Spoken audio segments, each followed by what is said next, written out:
एक शहर में जोशी परिवार रहता था। जोशी जी शीखी बगाने में बहुत माहिर थे, पर काम जीरो बट्टा शलट्टा। फिर भी हर बार कोई ना कोई उनकी बातों में आ ही जाता। रोज की तरह एक आम सुबह थी। जोशी जी अपने परिवार वालों के साथ नाश्ते की टेबल पर बैठकर नाश्ता कर रहे थे। तभी एक औरत जोशी जी को ढूंढते हुए उनके घर आती है। भाई साहब, मैं अंजना, पहचाना? मैं आपको रेलवे स्टेशन पर मिली थी। 2 दिन से आपको फ़ोन मिलाकर परेशान हूँ मैं, पर आपने फ़ोन उठाया ही नहीं, तो आपका पता पूछते पूछते मैं यहाँ खुद ही आ गई। मेरे बेटे के लिए लड़की बताने वाले थे ना आप? अरे आप टेंशन क्यों लेती हैं? मेरे हाथ में 10 लड़के लड़कियां हैं। जिस लड़की को भी बोलूं फौरन हाँ कर देंगी। आप निश्चिंत रहिए। तो आप बात चलाइए ना लड़की वालों से। अच्छा अच्छा, करता हूँ मैं बात। एक और बेचारी फंस गई। फंसे भी कैसे ना, इनको जानने में मुझे ही 30 साल लग गए। सिर्फ बोली की शेर है ये, सबको उलझा कर रखेंगे पर काम किसी का नहीं करेंगे। जोशी जी की बात पर विश्वास कर अंजना वापस अपने घर लौट जाती है और तभी बीनू अपने पति से कहती है, जवान बेटी घर पर बैठी हुई है, पर आपको तो जरा भी फर्क नहीं पड़ता ना। 10 लड़के हैं ना हाथ में, तो उनमें से किसी एक से ही इसकी शादी करवा दीजिए।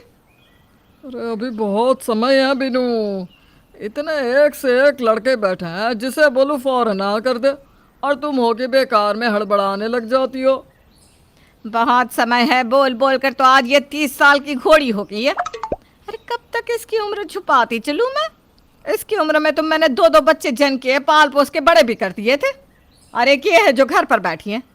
वो तो शुक्र है नीतीश के तूने भाग कर शादी कर ली, वरना अपने बाप के भरोसे रहता तो तू भी कमा रहा ही रह जाता। हमारी बिरादरी में ऐसे ही लड़कियों की कमी है। इतना चोखा रिश्ता आएगा कि तू भी सोचती रह जाएगी। शादी के मंडप पर ही मैं तो सीधा 10 लाख कैश मांग लूँगी। ठीक है ना पापा? हाँ हाँ बेटा, एकदम। इतना बड़ा क्या है, अपनी बेटी को ऐसे कैसे किसी को भी सौंप दूं? सामने से पैसा मांगूंगा। शादी को तो आप लोगों ने मजाक बना लिया है। ऐसे तो हो चुकी शादी। अब तो लगता है मुझे ही कोई रिश्ता देखना होगा। नियति जोरों शोरों से पूनम के लिए लड़का देखने में जुट जाती है, पर जब भी वो लड़के वालों को बुलाने की बात करती, जोशी जी शुरू हो जाते। अरे घर में क्यों आना है उन लोगों को? तुम लोग भी ना बहुत ज्यादा जल्दबाजी करने लगते हो।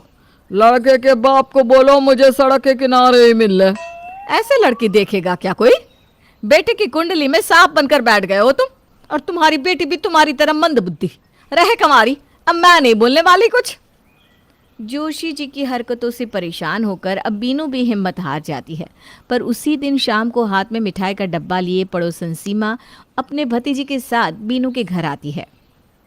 ले बीनू, मुंह मीठा कर। ये मेरे भतीजे के प्रमोशन की खुशी में इसका ट्रांसफ़र भी यही हमारे शहर में ही हो गया है। अब मेरे साथ ही रहेगा पीयूष। बस अब एक अच्छी सी लड़की की तलाश है।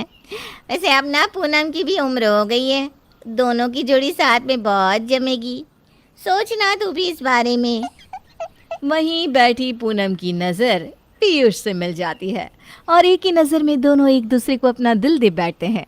और हमेशा अपने पापा की साइड लेने वाली पूनम बिना किसी आनाकानी के पीयूष से शादी को राजी हो जाती है और दोनों की हो जाती है पी पी पी पी शादी। विदाई के वक्त, आजा आजा मेरी बेटी, गले लग जा। मेरे कलेजे के टुकड़े, तेरे बिना कैसे रहूंगी मैं? एक ना एक दिन तो बेटे को जाना ही पड़ता है ना मम्मी जी। और वैसे भी ज़्यादा दूर नहीं जा रही है दीदी। अरे इतना रोना आ रहा है तो रोक लो ना, इसे कैंसिल कर दो। बहुत अच्छे अच्छे लड़के मिल जाएंगे। अरे मम्मी जी जाने दीजिए ना दीदी को।